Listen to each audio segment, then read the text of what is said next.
Hello people! Kaninang tanghali, after lunch, gumawa ako nitong brioche bread.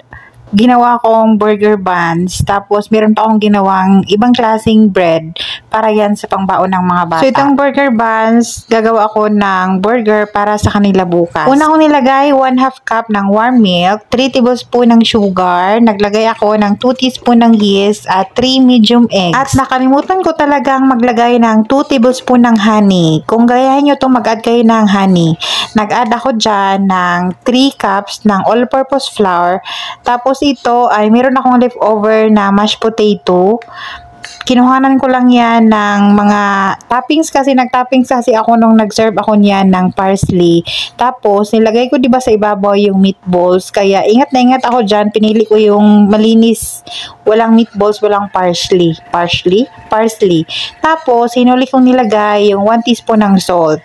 Bakit?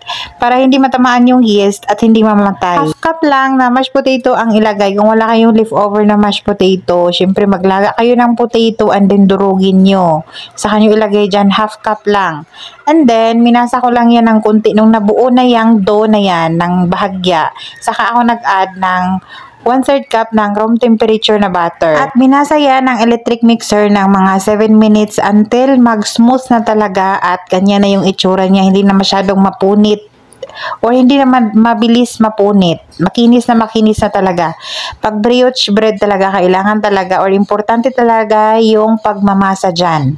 Kung manual man yung gagamitin nyo, good luck na lang talaga sa mga muscle nyo, mga bebe. So, pag makinis na yung dough, malambot na siya, ilagay natin sa bowl na mayroong oil para hindi mag-dry. Lagyan din natin ng konting oil sa top ng dough at i-cover natin yan ng cling wrap and then ipapaalsa natin yan ng mga 1 hour. Pag mag-double na ang size like this, pwede na siyang hulmahin. I-punch lang natin yan para ma-release yung air na nandyan sa dough. And then, hinati ko lang yan ng 2 para hindi tayo mahirapan sa pag-cut. Tapos, dahil sa for the kain lang yan, para sa consume lang yan dito sa mga bata, so wala tayong measurement. Tansyahan lang yung natin dyan, measure. Tapos, kung meron kayong kiluhan, mas maganda para pantay-pantay. Pero hindi naman yun kailangan dahil hindi naman yan pang tinda. So, ganyan lang yan. Ikot lang natin yung kamay natin para makinis yung dough pag bilog. At 2 na lang yung available ko na hotdog. So, hinati ko yung hotdog na 2, nagiging 4 siya. So, gagawin kong ganito lang yung ginawa ko. Binalot ko lang yan sa dough. Tapos, ginupit-gupit ko lang. Hindi ko naman tinuloy yung paggupit-gupit dyan. Bali, nag-iwan ako ng kunting-kunting dough sa ilalim. Pagkatapos ko namang hiniwa ay hinawi-hawi ko lang yan left and right. Isa sa left, then sa susunod naman, sa right na naman. Para magiging siya, para meron siyang shape. Bread lang yung pwedeng left and right ha. Huwag yung jowa. Kailangan right lang talaga, walang left. So, nakagawa din ako ng 4 na hotdog bread. Kasi nga, 4 lang yung hotdog natin. Ngayon ko lang talaga naalala nung nag-voice over na ako na wala pala talaga akong nilagay na honey. Matatawag pa kaya tong brioche pag walang honey?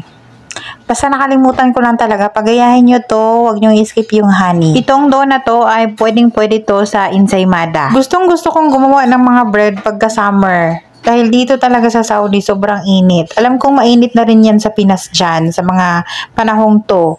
Pero talaga dito sa Saudi, pagka summer, maganda talaga dahil hindi mo talaga maabutan ng 1 hour na pagpapaalsa yung mga bread. Siguro mga 30-35 minutes, pwede na siyang isalang. At bukod dyan sa hotdog bread, ay meron pa akong 3 pirasong natirang dough. So, ginawa ko or gagawin ko yung cheese roll. Wala akong available na cheese na quick melt. So, yung nilagay ko ay sliced cheese.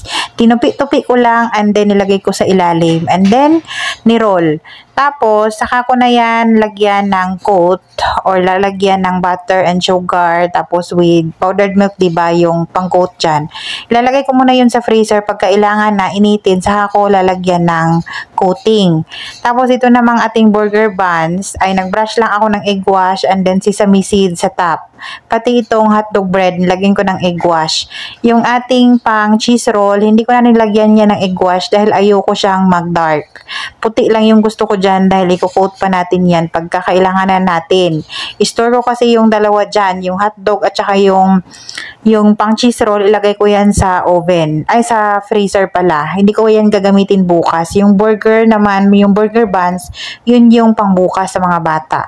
So, yung hotdog bread ay naglagay ako ng mozzarella cheese, naglagay ako ng mayonnaise at yung ketchup. Pwede pa kayong mag-top dyan ng green onion para mas appetizing patingnan. Ayaw kasi ng mga bata. At i-bake natin yan ng 350 Fahrenheit or 160 degrees Celsius ng mga 15 minutes. Saka natin i-broil sa top or ilagay sa top yung apoy ng mga 5 minutes lang. So that time naluto na yung ating cheese roll at yung hotdog sa ilalim. So tinanggal ko yung cheese roll para hindi siya masali pag broil. Broil kasi it means nasa top yung apoy. So yung hotdog ay ilalagay ko yan sa broil para mag golden brown yung top. So ang ating burger buns ay ganito na yung itsura niya after 15 minutes, and then ilagay ko sa 5 minutes yung top niya para mag golden brown din yung top. So, ready na yung ating burger buns para bukas. And then, ito naman yung ating hotdog bread. Ganito na yung itsura niya. Pinalamig ko lang yan. Then, lagay ko na yan sa freezer. Pati yung cheese roll. Hindi ko muna yun i-coat. Saka na pagka iinitin pa ulit. So, that's it for today. Sana magustuhan nyo yung ating bagong recipe. At para sa written recipe, ilagay ko na lang sa caption.